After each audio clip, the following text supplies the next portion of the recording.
Alrighty then, another day, another dime. Been just doing some maintenance while this old heat is around. That, and I fell and injured my knee, so I've been down for about a month, so haven't posted a video in almost that long. But right now I am working on my version of the rollaway nest boxes.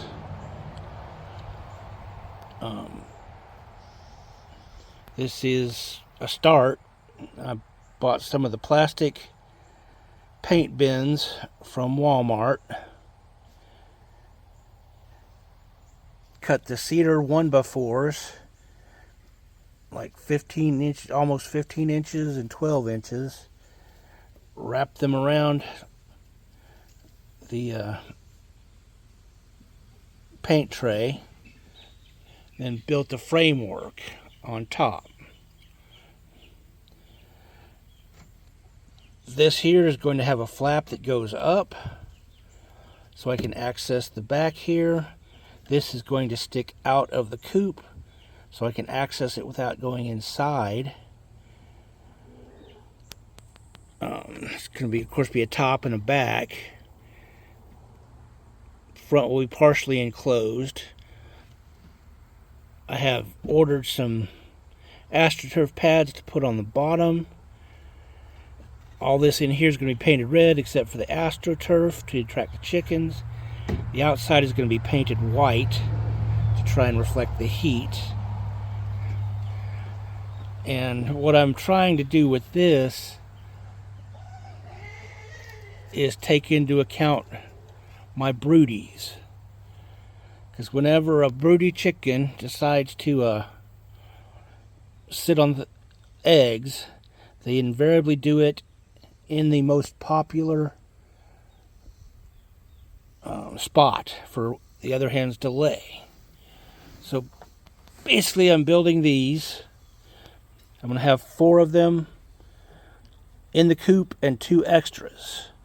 And when the chicken goes broody, and I can make sure she's serious about it, she's staying broody for 3 or 4 days, I will simply unhook this, pull it out,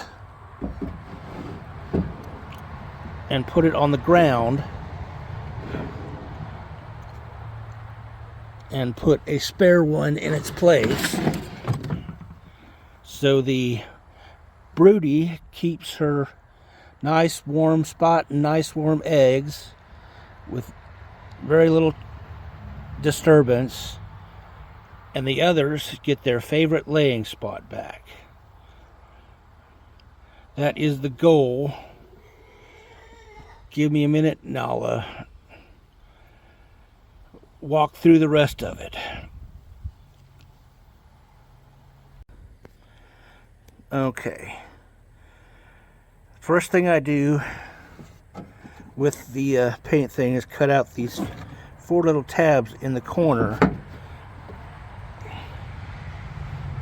so that it will rest right down on the wooden frame. There you can see where the corners are cut out.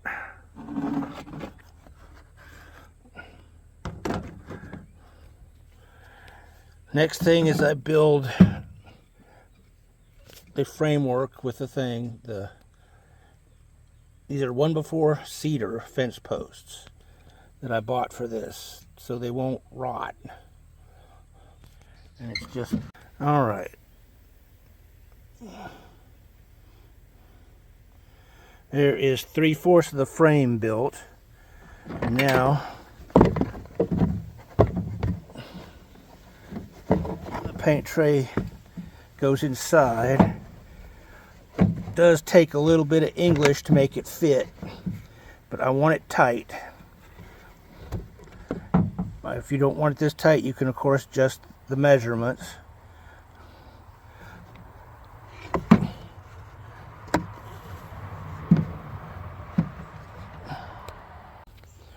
All right, frame entirely on using deck screws, 2 1/2-inch wood screws on the inside. Now for the sides of this, I made myself a little template instead of measuring every time. Straight across the bottom, angled up at the top. It is basically what you see sitting right there.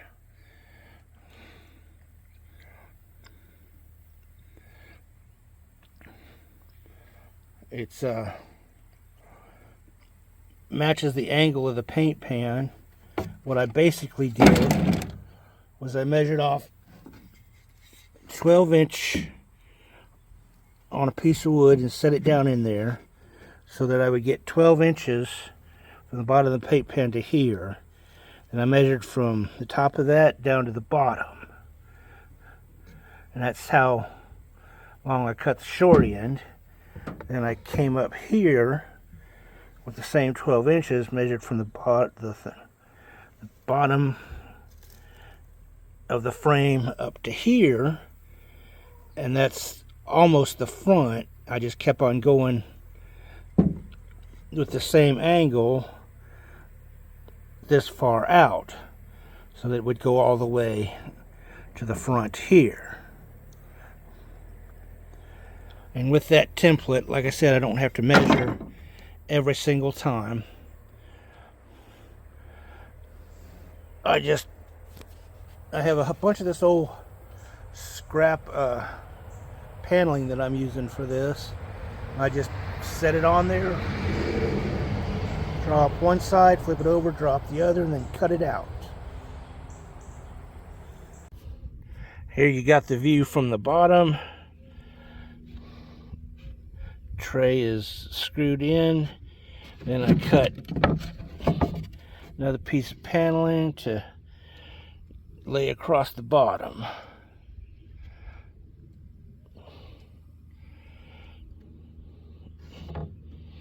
Basically enclosing it. Yes, this is probably overbuilt, but hey, that's just how I roll. Alright, next I take the little template I made and lay it on this other piece of scrap siding.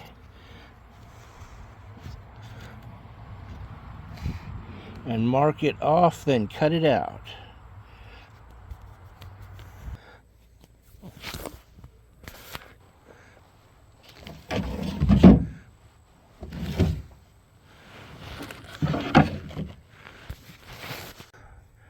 And there are the two sides cut out. You see how the angle on this one goes this way, the angle on that one goes that way. So when I put them on here,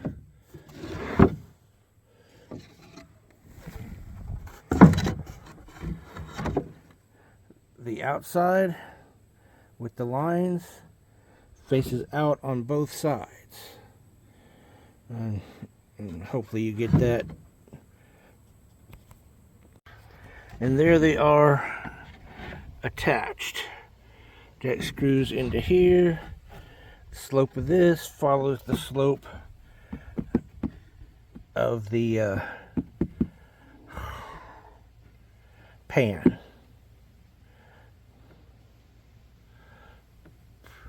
Next is the cross pieces. Alright, I have cut 4 cross braces to the measurements of that bottom one right there. Each one of these that I've done so far has been a little bit different. That one was 12.5, that one was 12.25, this one was straight up 12. So don't pre-cut, because I made that mistake on the first ones. You may just have to cut again. So cut them as you go. Next is to screw these 4 in. And there it is. The basic structure of what I'm doing. Waiting for the mats to go in. paint it and finish it all up.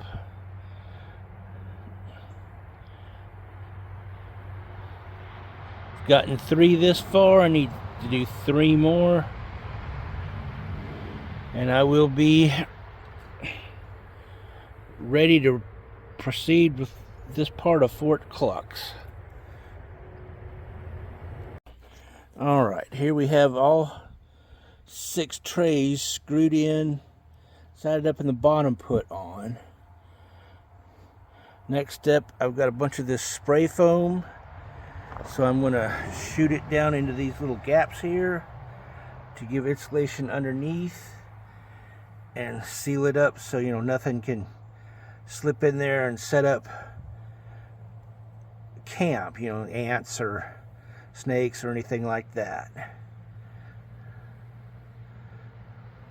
I will, cover up the gaps after that so the chickens do not peck at it.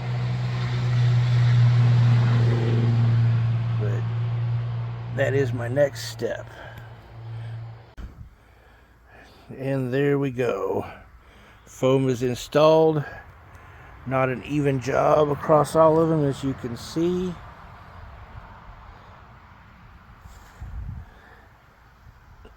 That was the first one, then second, third, fourth, so on. You can see how they evened up a little bit. Now just got to wait for it to harden.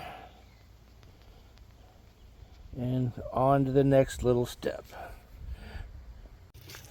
And the foam has hardened. I already tore some of these off. They were a whole lot bigger.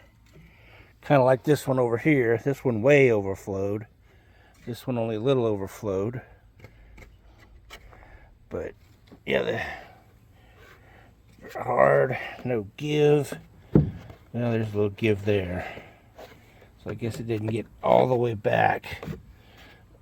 Yeah, that one did. It's all the way back, but it worked out pretty well. Now I just gotta cut all that excess off, trim it up, and probably gonna put little wooden covers over, like right here, and maybe across here, to keep them from pecking this foam out. For some reason, they sure seem to like eating this foam, and it hasn't killed any of them I know of yet, but I still don't like them eating styrofoam.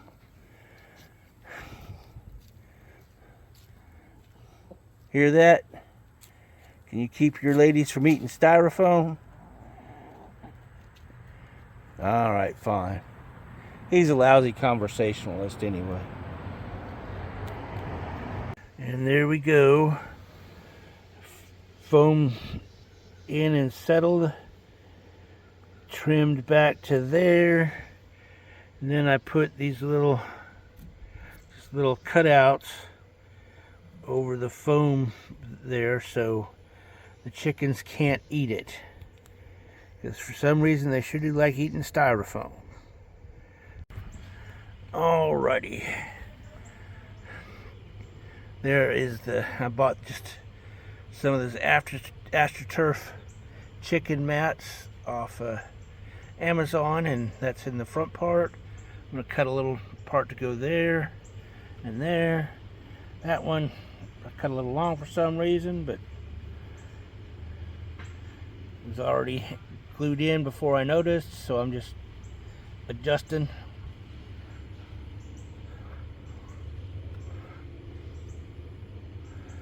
One step forward.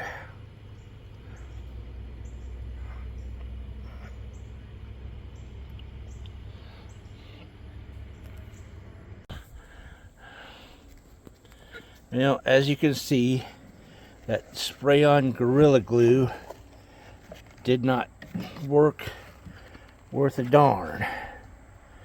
So I went and bought some actual plastic epoxy, and we're going to see how that works. Hopefully a whole lot better than that other stuff. Alright, as you can see, the epoxy worked so much better. Not going anywhere. One more step. At this point, I put the backs on all of them. Glued in. It's just about. I also added a wide bar here in the middle because I intend to put a handle somewhere in here at the balance point, so when I pick them up it's not tilting. See how that tilts way back? Probably not. Grab it by the front there, and it's tilted way back. That would kind of disturb any chicken that's in there and make the eggs roll to the back real quick and possibly crack them, which I do not want. So I will be adding a handle here so it's not so unbalanced. But my next step is paint the inside red and cover the blue with red to attract the chickens. The front is also going to be red, but the outside I'm going to paint white to try and reflect some of this Texas heat. So onward and upward. And there we go. Painted red to attract the chickens in. I'll probably go over it with another coat once this sets in, but they're all done. Next step is to put the top on, and then the back flap to close that up. And then of course install the latch on the back to keep it closed. The raccoons and possums and other varmints. And then paint them white.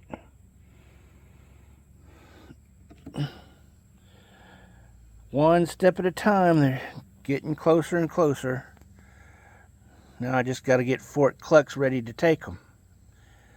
Fun times. Okay. You've got the roof on. Not painted yet. I painted the backs part way to put the hinges on. And the flap to cover the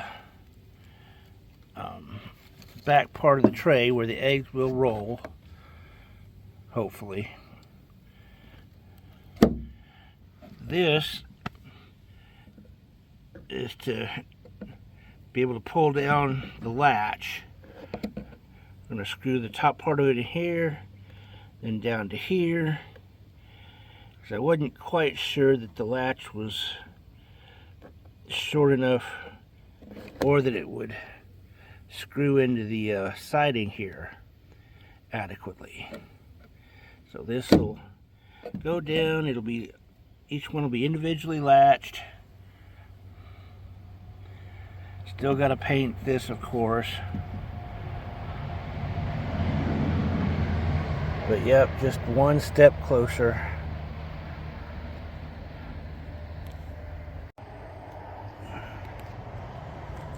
Okay, to make it a little more protected and cozy, I've added on some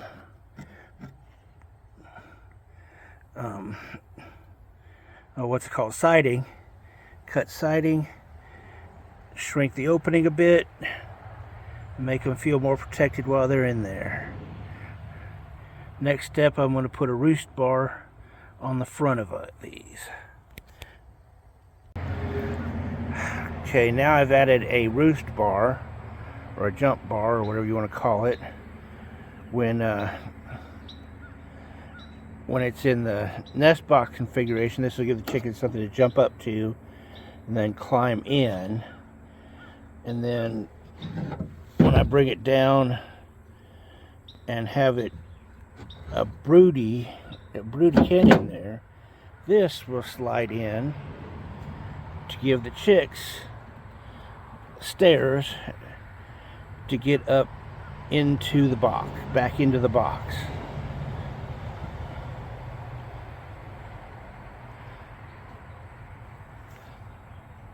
And basically all I did is I cut a 2x4 down to 4-inch things, then cut a slice off, leaving a flat spot here to screw that into, and then screwed that right into there.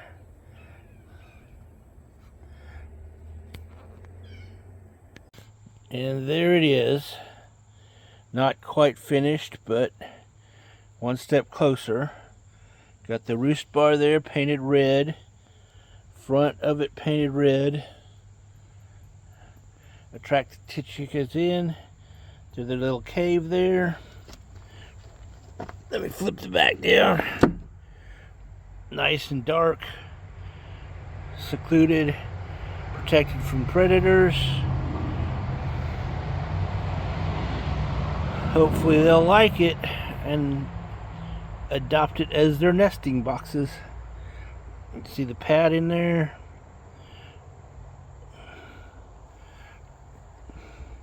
Only a few more steps. Here is the finished product.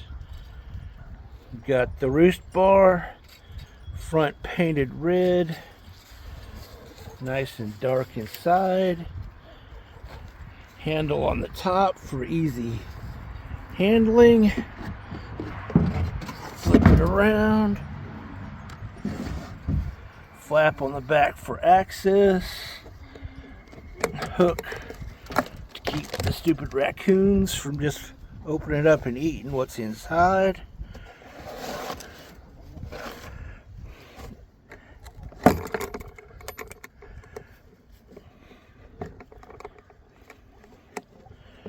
Been sitting over here gathering acorns from the fallen trees, and when the broody has hatched her chicks, this goes in there.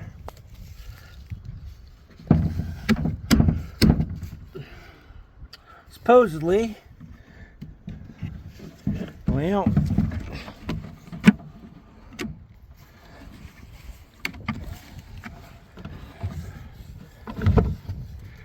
this fits in.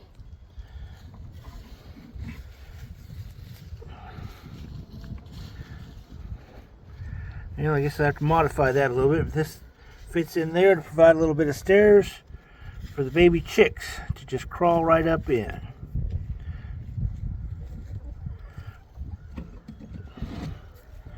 I thought that would just slip right in, but I guess not.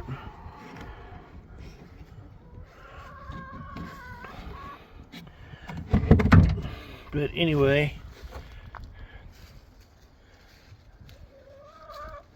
as I said,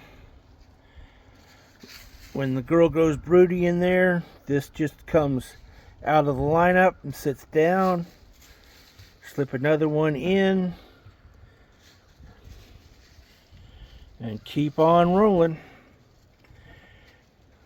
Anyway, thanks for watching, and y'all have fun.